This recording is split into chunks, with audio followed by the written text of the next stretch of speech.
Hello dear student, this is R.K. Sharma from English Word. Dear students, आज मैं कक्षा 12वीं के छात्रों के लिए जनरल इंग्लिश से एक चैप्टर लेकर के आया हूँ, चैप्टर नंबर 5, जिसका टाइटल है 10 नेचुरल लॉज ऑफ सक्सेस, मतलब कि सफलता के 10 प्राकृतिक नियम, जिसके राइटर हैं हायरम डब्ल्यू स्मिथ। बहुत ही अच्छे राइटर रहे हैं और इन्होंने कई सारी जो स्टोरीज हैं उसको अपने करियर में राइट अप किया है। तो आइए डियर स्टूडेंट्स स्टार्ट करते हैं आज की वीडियो। उससे पहले यदि आपने अभी तक मेरे चैनल को सब्सक्राइब नहीं किया है तो प्लीज उसे सब्सक्राइब करें और बेल आइकन को भी प्रेस करें।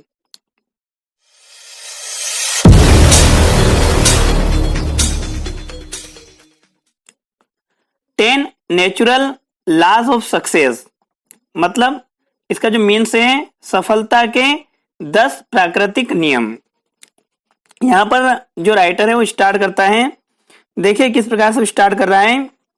नेचुरल लॉज मतलब प्राकृतिक नियम, लाइक ग्रेविटी जैसे कि गुरुत्वाकर्षण का नियम, are fundamental pattern of nature and life, मतलब ये प्रकृति के और हमारे जीवन के आधारभूत तत्व हैं।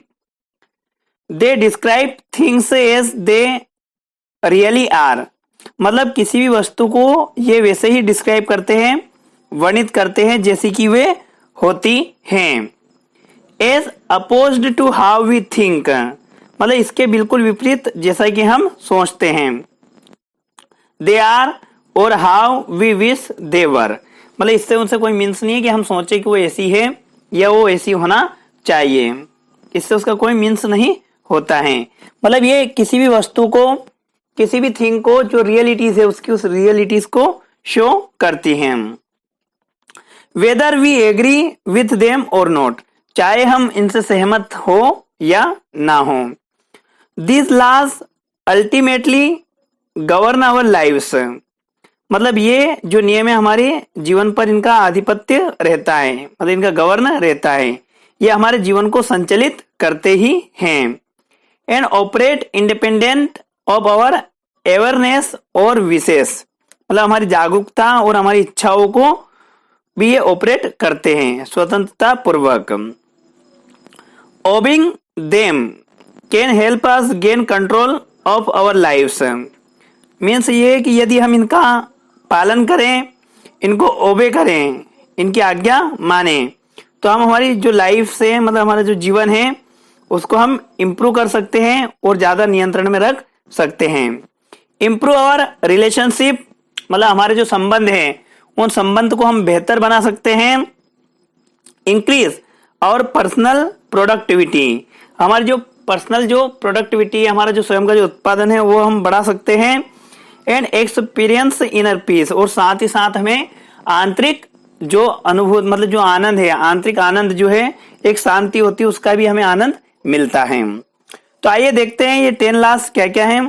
लॉ नंबर फर्स्ट, मतलब नियम पहला, यहां पर राइटर जो है, ऑथर जो है बोल रहे हैं, you control your life by controlling your time, मतलब तुम अपने जीवन को नियंत्रित कर सकते हो, कैसे? अपने टाइम को कंट्रोल करके, मतलब अपने समय पर नियंत्रण करके। Controlling our lives means controlling our time, मतलब हमारे जीवन को, हमारे जीवन जो है उसको कंट्रोल करना, मतलब कि हमारे टाइम को कंट्रोल करना, उसको नियंत्रण में लाना। And controlling our time means controlling the events in our lives, और समय को नियंत्रण में लाने से क्या अर्थ है कि हमारे जीवन में जितनी भी घटनाएं जो हमने सोची है, जिन भी घटनाओं के बारे में हमने सोचा है, उन पर नियंत्रण पा लेना। You need to stop thinking time management, मतलब जो हम टाइम मैनेजमेंट बना लेते हैं कि इतनी बजे उठना है, इसके बाद ये करना है, इस प्रकार से करना है, इस टाइम पर ये करना है, वो सारी चीजों को हमें सोचना बंद करना चाहिए। एंड स्टार्ट थिंकिंग, और हमें क्या सोचना प्रारंभ करना चाहिए? इवेंट कंट्रोल, मतलब इवेंट कंट्रोल के बारे में हमें सोचना प्रारंभ करना चाहिए। Too often we think time management has something to do with our watches, मतलब टाइम मैनेजमेंट का इतना ही कार्य है केवल कि हम हमें वॉच को देख करके कोई भी कार्य कर सकते हैं समय पर। The only thing A watch tells you is how long it takes the sun to go across the sky। मतलब वॉच की सहायता से केवल हम ये बता सकते हैं कि दिन कितना बड़ा है और रात कितनी बड़ी होने वाली है, इसके अलावा और कुछ कार्य नहीं होता है। That's an event over which we have no control. इसलिए क्या है, जो इवेंट होती है उसके ऊपर हमारा कोई कंट्रोल नहीं होता है। मतलब घड़ी का कोई कंट्रोल नहीं है कि वो घड़ी में यदि हमने देख लिया या टाइम हो गया तो हमारी वो इवेंट कंप्लीट हो गई, ऐसा कभी नहीं होता है। द रियल इश्यू इज, मतलब जो वास्तविक इसका कारण है वो क्या है, what events can I control, मतलब किस इवेंट किस घटना को मैं कंट्रोल कर सकता हूं। Focusing on controlling the events of our lifes makes all the difference. यदि हम फोकस करें, किन चीजों पर फोकस करें, उन इवेंट्स पर जो जिन्हें हम कंट्रोल कर सकते हैं, तो उससे हमारी लाइफ क्या हो सकती है, चेंज हो सकती है, बदल सकती है, डिफरेंस हो सकती है। Law number second, your governing values are the foundation of personal success. मतलब हमारी जो गवर्निंग वैल्यूज हैं, योर गवर्निंग वैल्यूज मतलब हमारा जो स्वयं का जो संचालक का जो मूल्यांकन है वो क्या है, are the foundation of personal success. मतलब जो हमारा जो पर्सनल सक्सेस होता है, हमारी जो व्यक्तिगत सफलता होती है, उसका ये आधार है एंड फुलफिलमेंट और हमारी जरूरत का। Each of us lives according to unique set of governing values. मतलब हमारे सभी के अंदर एक संचालक मूल्यांकन जो होता है वो होता है जिसकी सहायता से हम हमारी लाइफ को जीवित संचालित करते हैं। These values are the things that are most important to you. मतलब ये वैल्यूज जो है वो ये हमारे लिए सबसे महत्वपूर्ण थिंग है। They are represented by the clearest answers you can give to this questions. मतलब इनको कैसे हम क्लियर कर सकते हैं कि गवर्निंग वैल्यूज क्या है, तो ये यहाँ पर कुछ क्वेश्चन आए हैं, उसका आंसर देकर के आप उन्हें पहचान सकते हो। क्या है प्रश्न, what are the highest priorities in my life. मतलब मेरे जीवन की सबसे जो प्राथमिकता है वो प्राथमिकताएं क्या है, end of this priorities which do I value most. और ये जो प्राथमिकता है इनमें भी मुझे सबसे ज्यादा इंपोर्टेंस, महत्व या सबसे ज्यादा जो वैल्यू है वो किसे देनी चाहिए। Even though our governing values are our highest priorities. मतलब हमारी जो गवर्निंग वैल्यूज है वो क्या है, हमारी हाईएस्ट जो सबसे उच्च प्राथमिकता है वही हमारी गवर्निंग वैल्यूज हैं। There often exist a gap between this ideals and our present realities. मतलब ये जो आइडियाज है, जो हमारे माइंड में जो आइडियाज आते हैं, इसके बीच में और जो हमारी प्रेजेंट मतलब जो आज की जो हमारी वास्तविकता है, उस वास्तविकता के बीच में, रियलिटीज के बीच में कोई डिफरेंस हो सकता है। Our performance relating to those values is never perfect. मतलब जो हम परफॉर्मेंस जो करते हैं इनसे रिलेटिंग, वो कभी भी परफेक्ट नहीं होता है।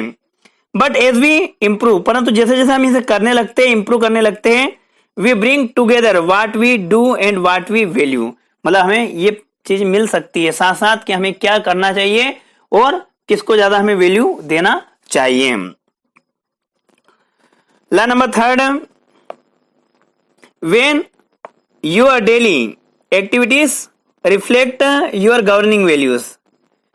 व्हेन योर डेली एक्टिविटीज मतलब जब आपके जो दैनिक कार्य हैं, दैनिक जो आपकी दिनचर्या जो है वो क्या करती है, रिफ्लेक्ट करती है, मतलब प्रतिबिंब बनाती है किस चीज का, योर गवर्निंग वैल्यूज। मतलब जो तुम्हारी जो संचालक जो मूल्यांकन की जो वैल्यूज है उसका ये क्या करती है, रिफ्लेक्ट करती है।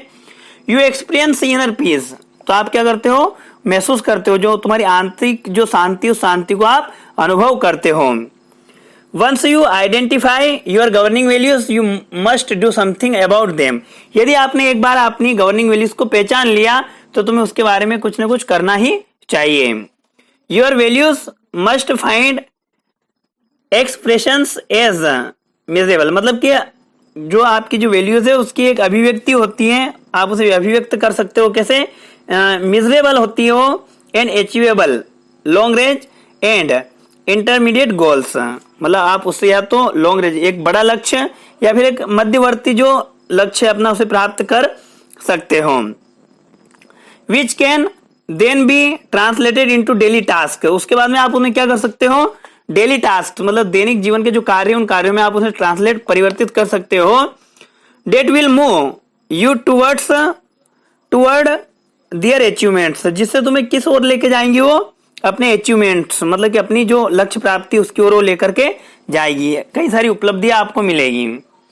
As you concentrate your time and energy on achieving task, मतलब जैसे आप कंसंट्रेट करते हो, मतलब ध्यान देते हो अपने समय का और अपनी एनर्जी का जो अचीविंग टास्क है, मतलब ऐसे कार्य जिनको आप बहुत जल्द उपलब्ध करने वाले हो या प्राप्त करने वाले हो, उस प्रकार के जो कार्य टास्क हैं उस पर आप जब इसे फोकस करते हो, that have real meaning in your life, जिनका तुम्हारे जीवन में सही अर्थ है, you become more productive and achieve inner peace, तो इससे तुम क्या होगे, और अधिक प्रोडक्टिव बनोगे और अचीव आपको प्राप्त होगी, क्या प्राप्त होगी, इनर पीस, मतलब आंतरिक शांति आपको मिलेगी। A sense of fulfilment and unity, मतलब आपको एक सेंस, एक अनुभव आएगा कि आपने कुछ प्राप्त कर लिया है, कुछ पूर्ण कर लिया है, और कुछ एक यूनिटी से, मतलब कि एक एकता के साथ में आपने कुछ कार्य किया है। Law number 4, to reach any significant goal, मतलब किसी सार्थक लक्ष्य को प्राप्त करने के लिए you must leave your comfort zones, मतलब तुम्हें क्या छोड़ने होंगे, आपके जो आराम के क्षेत्र है और आराम के क्षेत्रों को आपको लीव करना होगा, छोड़ना होगा। एक्सटर्नल और physical comfort zones are easy to understand, मतलब बाहरी और एक जो फिजिकल, जो भौतिक से जो संबंधित है, जो आराम है, उन्हें समझना बहुत आसान होता है, but they are by no means the only type of comfort zones we have, मतलब परंतु ये ही नहीं है कि हमारे पास में बाहरी और भौतिक ही कंफर्ट जोन्स होते हैं, मतलब यही आराम के क्षेत्र होते हैं। समटाइम्स वी डेवलप, मतलब कि कभी कभार हम विकास कर लेते हैं इसका, मेंटल मतलब मानसिक, इमोशनल मतलब भावनात्मक, सोशल मतलब सामाजिक, एंड साइकोलॉजिकल मतलब मानसिक कंफर्ट जोन्स, मतलब इस प्रकार के भी हमारे अंदर आराम के क्षेत्र आ सकते हैं। This can be much more difficult to leave than our physical comfort zones, मतलब हमारे जो भौतिक से संबंधित जितने भी आराम के क्षेत्र उनको हम आसानी से छोड़ सकते हैं, परंतु इनको हम आसानी से नहीं छोड़ सकते हैं। Living our comfort zones required effort and commitment, मतलब यदि आपको अपने आराम के जो क्षेत्र है उन क्षेत्रों को आपको छोड़ना है या आपको कंफर्ट जोन्स को लीव करना है, तो आपको बहुत सारे अपने आप से एफर्ट करने पड़ेंगे, मतलब कि आपको बहुत सारे प्रयत्न करने होंगे और कई सारे आपको कमिटमेंट करने होंगे। कमिटमेंट मतलब अपने स्वयं से आपको बहुत सारे वादे करने होंगे। Law number 5, daily planning leverages time through increased focus, मतलब आप डेली प्लानिंग की सहायता से लाभ उठा सकते हैं, किस चीज से, क्या आप किस पे फोकस कर सकते हो, फोकस के द्वारा, इंक्रीज्ड फोकस मतलब ज्यादा केंद्रित करके। Investing a little time in certain activities can free up times through out the rest of the day, मतलब थोड़ा सा समय हम यदि किसी एक प्लानिंग में बिता दें, सर्टेन एक्टिविटीज के बारे में, मतलब जो निश्चित क्रियाकलाप है उसको सोचने में बिता दें, can free up time through out the rest of the day, तो बाकी बचा हुआ जो दिन है उससे हम काफी समय बचा सकते हैं। A daily planning session can act as time level, मतलब ये टाइम लेवल की तरह कार्य करता है। द कॉस्ट इज स्मॉल, मतलब इसकी जो कीमत है वो बहुत ही छोटी है, बहुत ही कम है। Only 10 to 15 minutes a day, मतलब 10 से 15 मिनट एक दिन में आपको देना होता है। But you will enjoy many benefits all day long, परंतु तुम्हें इसके कई सारे फायदे या कई सारे लाभ पूरे दिन में मिलते हैं। Such as clearly defined task, जैसे कि जो जो आपने टास्क मतलब जो जो कार्य आपने निश्चित किए थे उन सभी को आप क्लियर कर लेते हो। विथ डेडलाइंस, मतलब उनकी डेडलाइन आपने फिक्स कर दी कितनी बजे तक आपको कार्य खत्म करना है उसके पहले। Increase focus on more important task, इससे आप इंक्रीज करोगे, मतलब कि ज्यादा इंपोर्टेंट कार्य क्या है उसके ऊपर भी आपका फोकस रहेगा। Less time spend between projects, मतलब जो भी प्रोजेक्ट्स आपको बनाना है उसमें आपका जो समय होगा उस समय कम व्यतीत होगा। In a greater sense of accomplishment at the end of the day, और दिन के अंत में आपने सभी कार्यों को पूर्ण कर लिया, इसका आपको एक अलग ही आनंद की आपको अनुभूति होती है, मतलब आप अनुभव करेंगे कि बहुत ही अच्छा आपको आज लग रहा है। Law number 6, your behaviour is reflection of what you truly believe, मतलब हमारा जो व्यवहार होता है वो व्यवहार हम सच में क्या बिलीव करते हैं, सच में क्या किस चीज पर हमें भरोसा है, उस भरोसे का रिफ्लेक्शन होता है, मतलब प्रतिबिंब होता है। All of us have had instances, मतलब हमारे सभी के पास में है क्या है, कई सारे उदाहरण है where we thought we believe something to be true, मतलब कि जैसा हमने सोचा वैसा ही हमने सही में पा लिया। जैसे कभी कभार होता है हम सबके पास में कई सारे एग्जाम्पल्स हैं जिन्हें हम सोचते रहते हैं और वही हमारे सामने घटना घटित हो जाती है। But in fact we are doing nothing about it, परंतु हम उसके बारे में कुछ नहीं कर पाते हैं। What often happens is that we have another belief at work that is overriding और negating the belief we consciously know is true. कभी कभार क्या होता है कि ऐसा भी होता है कि कभी कभार हम सोचते कुछ और है और करते कुछ और हैं, तो डेफिनेटली जो हमारा कार्य होता है वो क्या हो जाता है, निरस्त हो जाता है, मतलब कि कहीं ना कहीं वो हमारा जो कार्य होता है रद्द हो जाता है। तो ऐसा क्यों होता है, क्योंकि हम सोच कुछ और रहे और कर कुछ और रहे होते, ये भी एक सत्य है।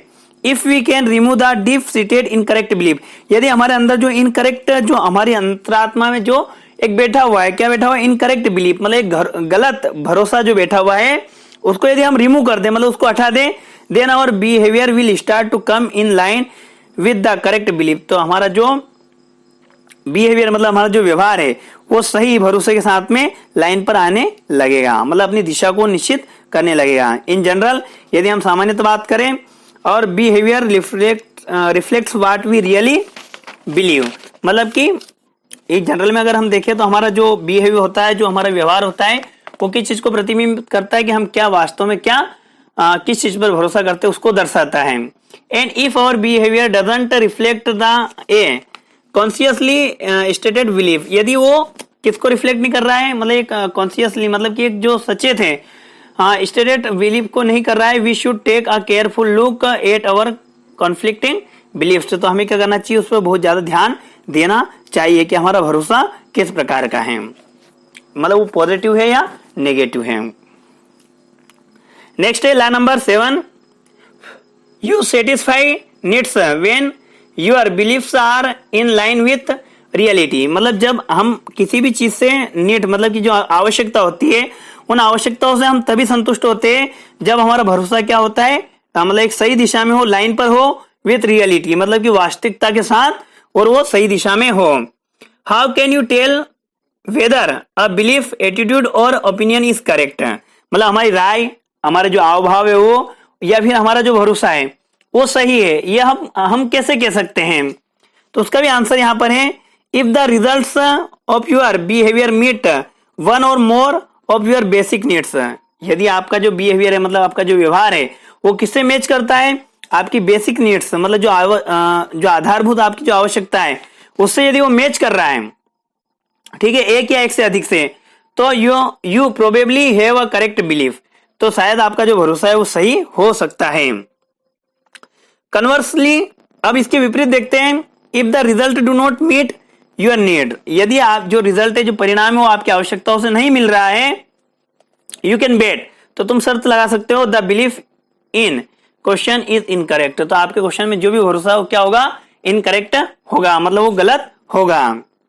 If we can attack incorrect beliefs and destructive behaviour without attacking ourself or others, यदि हम क्या करें, इफ वी कैन अटैक, यदि हम कर सकते हैं, क्या कर सकते हैं, आक्रमण कर सकते हैं, किसके ऊपर, इनकरेक्ट बिलीफ्स, मतलब जो गलत भरोसा है उस गलत भरोसे के ऊपर हम अटैक करें, एंड डिस्ट्रक्टिव बिहेवियर, और जो हमारा डिस्ट्रक्टिव बिहेवियर है उसके ऊपर, without attacking ourself or others, मतलब हमें कभी भी हमारे स्वयं के ऊपर या किसी दूसरे व्यक्ति के ऊपर अटैक नहीं करना चाहिए।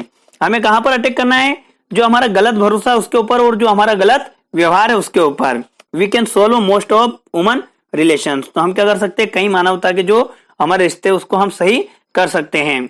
And productivity problem we face, और कई सारी जो प्रोडक्टिविटी प्रॉब्लम्स जो हमारे सामने आती है उनको हम खत्म कर सकते हैं, फिनिश कर सकते हैं। Law number 8, negative behaviour are overcome by changing incorrect beliefs, मतलब जो नेगेटिव बिहेवियर हमारे अंदर आता है, नकारात्मक जो हमारा व्यवहार होता है, वो किसकी वजह से होता है, बाय चेंजिंग इनकरेक्ट बिलीफ्स, मतलब हमारा जो गलत भरोसा होता है उस गलत भरोसे के कारण ही हमारा जो बिहेव है वो नेगेटिव हो जाता है। Incorrect beliefs will produce negative, और जब इनकरेक्ट बिलीफ हमारे आता है, मतलब गलत भरोसा हमारे अंदर आता है, तो उससे हमें क्या प्रोड्यूस होता है? नेगेटिव, मतलब कि हम नेगेटिव बनते हैं। सेल्फ डिफीटिंग, मतलब हम स्वयं हार जाते हैं। बिहेवियर्स, मतलब हमारा व्यवहार ऐसा हो जाता है कि हम स्वयं से ही हार मानने लगते हैं। लेफ्ट अनचेक्ड, मतलब हम क्या करते हैं? लेफ्ट कर देते हैं, मतलब कि बिना जांचा हुआ जो चीज, जांची हुई जो चीज होती है उसको लेफ्ट कर देते हैं। Negative behaviour will defeat your attempts to take control of our lives, your lives। मतलब क्या होगा? जो नेगेटिव बिहेवियर होगा, मतलब नकारात्मक जो आपका व्यवहार होगा, will defeat, वो क्या कर देगा? हरा देगा। किसको? your attempts, मतलब तुम्हारे प्रयासों को, to take control of your lives, मतलब जो आप प्रयास कर रहे हैं अपने जीवन को नियंत्रण में लाने के लिए, उन प्रयासों को जो है डिफीट कर देगा, मतलब कहीं ना कहीं हरा देगा।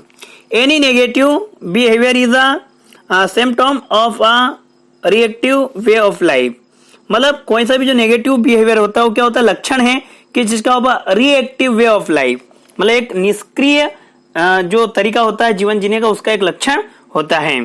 Negative behaviour is often the result of trying to meet needs with incorrect or inappropriate beliefs. क्या होता है? कभी कभार बिहेवियर जो होता है हमारा नेगेटिव, वो क्या होता है? कभी कभार उसका रिजल्ट कैसे निकलता है कि हम ट्राई करते हैं मीट, मिलने की किससे? नीड्स, मतलब हमारी आवश्यकताओं से, कि हम इनकरेक्ट और असंगत जो हमारा जो एक विलक्षण जो है असंगत जो भरोसा है उसके साथ हम उनसे मिलने की कोशिश करते हैं। Because the beliefs are not rooted in reality, क्योंकि यहाँ पर जो भरोसा है वो रोटेड नहीं होता है। किससे नहीं होता है? मतलब उसकी जड़ें जो होती है वास्तविकता तक नहीं होती है।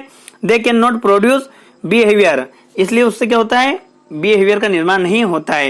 And result that will satisfy the unmet need, और क्या होता है? हमें सेटिस्फाइड होना पड़ता है अनमेट नीड, मतलब कि हमें जो आवश्यकता है वो आवश्यकता नहीं परिपूर्ण नहीं होती हैं। As we apply inappropriate behaviour, यदि हम असंगत जो एक व्यवहार है उसको यदि हम क्या करते हैं? अप्लाई करते हैं टू सेटिस्फाई द नीड, मतलब हमारी आवश्यकताओं की संतुष्टि के लिए, we get trapped in the downward spiral, तो हम क्या करते हैं? एक जो मकड़ी का जाल जो बना हुआ है उस जाल में उलझते ही चले जाते हैं। Law number 9, your self esteem, मतलब तुम्हारा जो स्वयं का जो सम्मान होता है, must ultimately come from with in, वो कहां से आता है? वास्तव में जो हमारा जो सम्मान होता है, हम स्वयं के लिए जो सम्मान करते हैं वो हमारे अंदर से ही आता है। We all seek to feel good about ourself and validate our feelings to self worth, मतलब हम क्या करते हैं? वी ऑल सीक, मतलब हम सब खोजते हैं टू फील, मतलब अच्छा महसूस करने के लिए हम खोजते खोजते हैं आवर सेल्फ एंड वैलिडेट, मतलब स्वयं को, और वैलिडेट करते मतलब प्रमाणित करते हैं आवर फीलिंग्स, मतलब हमारी जो भावनाएं उनको, ऑफ सेल्फ वर्थ, मतलब हमारी जो स्वयं के जो महत्व की जो भावना है उन भावनाओं को हमें प्रमाणित करना होता है। But if we believe that, परंतु यदि हम ऐसा भरोसा करें कि our self worth depends on the approval of others, कि हमारा जो स्वयं का जो सम्मान है, स्वयं का जो महत्व किसी दूसरे व्यक्ति पर निर्भर करता है, we may act contrary to our deepest value, तो हम क्या कर रहे हैं? जो हमारी स्वयं की जो अंदर की जो वैल्यू है उस वैल्यू के अगेंस्ट कार्य कर रहे हैं। This can be highly reactive way of living, मतलब ये बहुत ही गलत तरीका होता है जीने का। एंड इनक्रेडिबली स्ट्रेसफुल, और हम कहते हैं बहुत ही ज्यादा मात्रा में स्ट्रेसफुल, मतलब तनावपूर्ण हो जाते हैं। Only when we live in according with our own values, केवल तभी जब क्या करते हैं? हम स्वयं की द्वारा जो वैल्यू जो महत्व दिया गया अपने आप को उसके अकॉर्डिंग रहते हैं। Will we find the self esteem and fulfilment that come from within, मतलब तभी जाकर के हम स्वयं का सम्मान और जो हमारी जो आवश्यकता है उसको पूर्ण कर पाएंगे, जो हमारे अंदर से ही आ रही है। Law number 10, give more and you will have more, मतलब अधिक आप बांटो और आपके पास में अधिक ही होगा। When we have an excess of anything, मतलब जब हमारे पास में कोई भी चीज बहुत अधिकता में होती है, जिसकी मात्रा बहुत ज्यादा अधिक होती है, लाइक वेल्थ हुआ, धन हुआ, टैलेंट हुआ, नॉलेज हुआ, एबिलिटी हुई या एक्सपीरियंस हुआ, इनमें से कोई सी भी चीजें जो हमारे पास में बहुत ज्यादा अधिक मात्रा में है, we have an obligations to share that excess with others, तो हमारा एक दायित्व बनता है कि हम उन चीजों को शेयर करें, किनके साथ में? दूसरे लोगों के साथ में। In ways that make a difference, मतलब एक ऐसे तरीके से कि उससे क्या बने, कुछ उनके अंदर अंतर आए, मतलब कुछ भिन्नता उनके अंदर आए। If we all share in this way, यदि हम सभी लोग इसी प्रकार से शेयर करते हैं, most of the words problems could be solve, तो दुनिया की कई सारी समस्याओं का समाधान किया जा सकता है। When we find ways to share our excess with others, मतलब कि जब हमारे पास में कभी भी हमें मौका मिले या हमारे पास में रास्ता है कि हमारे पास में बहुत ज्यादा अधिक मात्रा में जो चीजें वो हम दूसरों के साथ में शेयर कर रहे हैं, स्पेशली इफ दे शो, यदि वो कहां से आई है, यदि हमने उन्हें प्राप्त की, किस चीज से प्राप्त की है, थ्रू हार्ड वर्क, मतलब कठिन परिश्रम से, लॉयल्टी मतलब कि एक निष्ठा के साथ में, क्रिएटिव टैलेंट, एक क्रिएटिव टैलेंट से हमने उन्हें प्राप्त की है, और इवन फ्रेंडशिप, या फिर हमने उसे फ्रेंडशिप से प्राप्त की है। That they deserve a portion of it, यदि इसका एक छोटा सा भी भाग है, डिजर्व है यदि भाग करती है, मतलब लायक है यदि उसके, that excess will grow faster than if we hoard it for ourselves, है ना, यदि हमने स्वयं से उनका संचय किया है, उनको इकट्ठा करके रखा है, तो ये जो एक्सेस है, मतलब जो हमारे पास में जो भी अधिकता में, वो बहुत तेजी से बढ़ने लगता है। ठीक है, दिस 10 लॉस वर्क, मतलब ये जो 10 नियम यहाँ पर बताए गए हैं हायरम डब्ल्यू स्मिथ के द्वारा, ये निश्चित ही रूप से कार्य करते हैं। I know this from my oven experience, में अपने स्वयं के एक्सपीरियंस से ये बात बता रहा हूँ, and from the experience of thousands of other, मतलब कई हजारों ऐसे लोग हैं जो दूसरे हैं, उनका भी एक्सपीरियंस रहा है, who have put them to the test, जिन्होंने अपने जीवन में इनको टेस्ट के लिए रखा है ना। तो यहाँ पर बहुत ही अच्छी जो एक स्टोरी है वो लिखी गई है हायरम डब्ल्यू स्मिथ के द्वारा, और मुझे उम्मीद है कि यदि आप इन नियमों का पालन करते हो अपने जीवन में, तो आप निश्चित ही सफलता की ओर अग्रसर होंगे। मुझे उम्मीद है पूरी कि आपको ये चैप्टर अच्छे से समझ में आया होगा। यदि आपको इसमें कोई भी प्रॉब्लम है, किसी भी प्रकार की समस्या है, तो मुझे कमेंट बॉक्स में कमेंट करके जरूर बताएं। यदि आपको मेरी वीडियो अच्छी लगी तो इसे लाइक करें,